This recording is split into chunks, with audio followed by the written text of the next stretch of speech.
बिस्मिल्लाहिर्रहमानिर्रहीम। अस्सलाम वालेकुम। मैं समी इब्राहिम हूँ और आप हमारा यूट्यूब और फेसबुक चैनल देख रहे हैं। सारा दिन आज हम टेलीविज़न पर ये मनाज़र देखते रहे कि अरकान असम्बली जो हल्फ़ उठा चुके थे नौ मुंतखब, वो आके साइन कर रहे थे स्पीकर साहब के सामने। जब पीटीआई के लोग आते थे साइन करने के लिए तो पार्टी का झंडा था और वो नारा लगाते थे वहाँ पर साइन करने के बाद, कौन बचाएगा पाकिस्तान, इमरान खान, इमरान खान, और सबका जिगरी सबका यार, कैदी नंबर 804, आई आई पीटीआई आई। ये वो नारे थे जो लग रहे थे। और मैंने अपने पिछले वीलॉग में भी आपको बताया कि बड़ी बुरी हालत थी। आप देख सकते हैं कि बिल्कुल जब ये नारा लगता था तो नवाज़ शरीफ साहब जो थे उनकी आंखें खुली की खुली, शहबाज शरीफ मुंह खुले का खुला, और कोई उनको समझ नहीं आ रही थी। तो फिर वो अपना जब उन्होंने साइन किया वहाँ पर हाज़िरी का हल्फ़ के बाद, तो बस फिर निकल पड़े वहाँ से।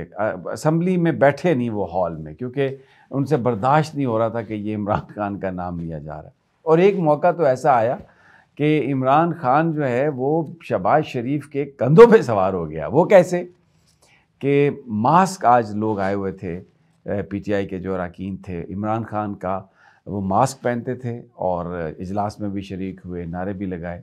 तो एक मनचले एमएनए ने, ये आप देख सकते हैं स्लो मोशन में, एक मास्क फेंका जो ट्रैवल करता हुआ शहबाज शरीफ के ये मोढे पे गिरा आके।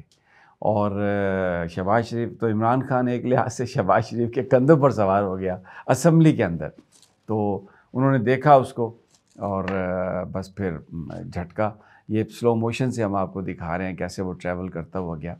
ये मतलब वैसे तो इस बात की हम हौसला अफजाई नहीं कर सकते जब आप किसी पर कोई ऑब्जेक्ट फेंकते हैं या फिज़िकल होने की कोशिश करते हैं, दैट इसकी तो बिल्कुल भी कोई इजाज़त नहीं है, ना ही हम इसको ग्लोरीफाई कर सकते। लेकिन एक माहौल ख़ास था और उसमें आपको पता है कि शरीफ ख़ानदान इमरान खान से कितनी मोहब्बत करता है, इन्वर्टेड कॉमर्स में मैं बता रहा हूँ।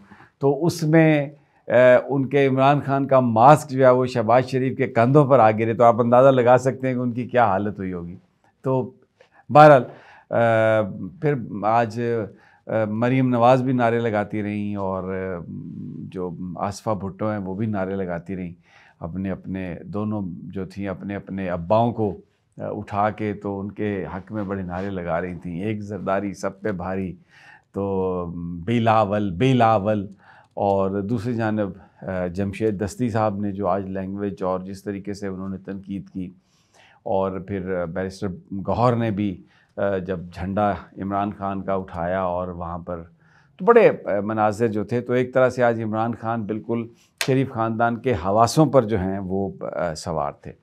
अभी ये चीज़ें चल रही हैं थी कि बीच में ये ख़बर आई, इम्पॉर्टेंट डेवलपमेंट है ये भी, कि 35 अरकान कांग्रेस के उन्होंने प्रेसिडेंट बाइडन को और सेक्रेटरी ब्लिंकन को ख़त लिख दिया कि आप अभी फ़ौरी तौर पर जो नई हुकूमत बनेगी, यानी नया जो वज़ीर-ए-आज़म है, शेड्यूल के मुताबिक उसने 3 तारीख़ को हल्फ़ उठाना है। 3 मार्च को वोटिंग होगी और वो हल्फ़ उठाएंगे कि जो भी नई गवर्नमेंट बनेगी उसकी अभी रिकग्निशन को विदहोल्ड करें, यानी अभी फ़ौरी तौर पर उसे रिकग्नाइज़ ना करें और उसको तस्लीम ना करें और उसको मुबारकबाद के पैगाम ना भेजें, जब तक कि जो क्रेडिबल इन्वेस्टिगेशन ना हो जाए। जो ये इल्ज़ामात हैं, इसमें कोई शक नहीं कि एक लॉन्ग स्टैंडिंग अलाई है। ख़त ये कहता है जो सदर लिखा गया जो बाइडन को और सेक्रेटरी एंथनी ब्लिंकन को, कि इसमें कोई शक नहीं कि पुराना साथी है पाकिस्तान हमारा,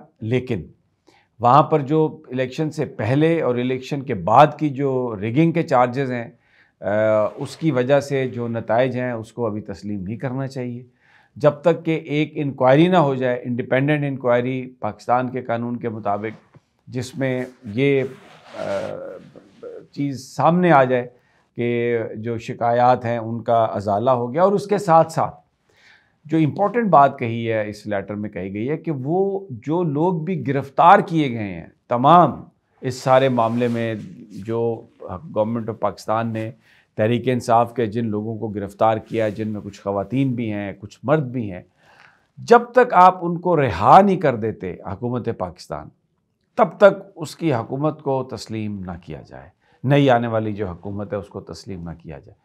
बड़ा ये इम्पोर्टेंट है एक ख़त जो कि अमरीकी इंतज़ामिया पर दबाव डाल रहा है कि वो, क्योंकि अमेरिका जो है वो ह्यूमन राइट्स के हवाले से और दूसरी चीज़ों के हवाले से हमेशा आवाज़ बुलंद करता है, तो अरकान कांग्रेस ने इसमें पाकिस्तानी जो हैं बैरून मुल्क उनका बड़ा क्रेडिट है। उन्होंने अपने अपने इलाके के जो कांग्रेसमैन हैं, सेनेटर्स हैं, उनको लिखा है, इन्फॉर्म किया है कि पाकिस्तान के अंदर क्या जुल्म हो रहा है, तो उस पर उन्होंने ये लेटर लिखा है। बड़ा ये इम्पोर्टेंट है। अब लेट्स सी कि क्या होता है इसमें, और क्या हुकूमत जो है, जो बाइडन की एडमिनिस्ट्रेशन जो है वो अरकान कांग्रेस के इस ख़त का कितना नोटिस लेती है। लेकिन बहरहाल दुनिया जो है वो अब जान चुकी है कि पाकिस्तान में जो इंतखाबात हैं वो एक उसमें धांधली हुई है।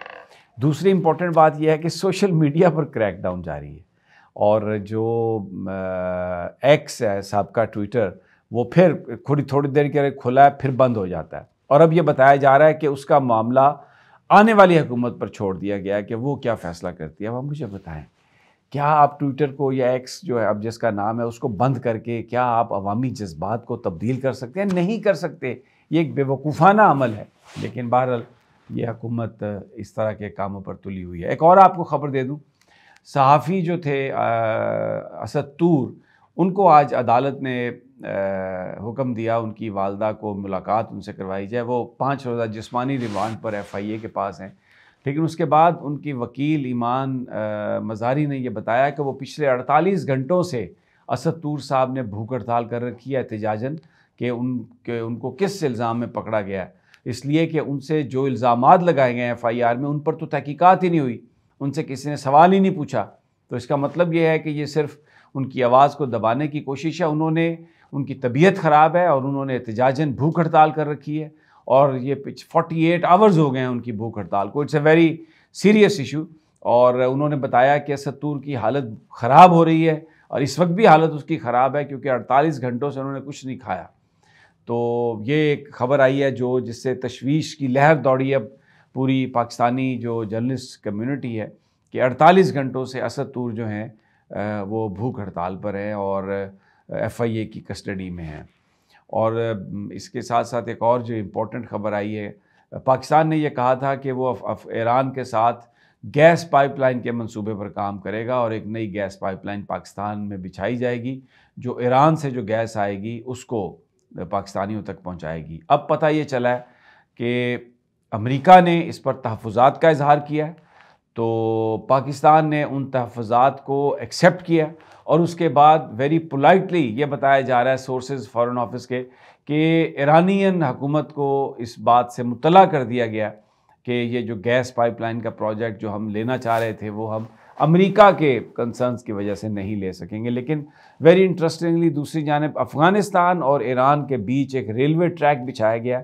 अफ़गानिस्तान ने कोई परवाह नहीं की अमेरिकी सैंक्शंस की, और एक ऐसा ज़बरदस्त ट्रैक जो है वो बिछा दिया गया है अफ़गानिस्तान और ईरान के बीच ट्रैवल करने के लिए और सामान की तरसील के लिए, कि वो टेक्निकली अगर उसको देखा जाए तो वो यूरोप के जो ट्रैक्स हैं उनको भी पीछे छोड़ता है। वो इतना जदीद ट्रैक है। लेकिन हम, क्योंकि इमरान खान ने यही कहा था कि सवाल किया था कि क्या हम कोई ग़ुलाम हैं जो हम आपकी बात मानें, लेकिन ये जो हुकूमत है इन्होंने तो कहा जी अमेरिका बहादुर नाराज़ है, तो इसलिए हम तो ये पाइपलाइन नहीं बिछाते, और बड़ी खामोशी से ईरान को बता दिया गया।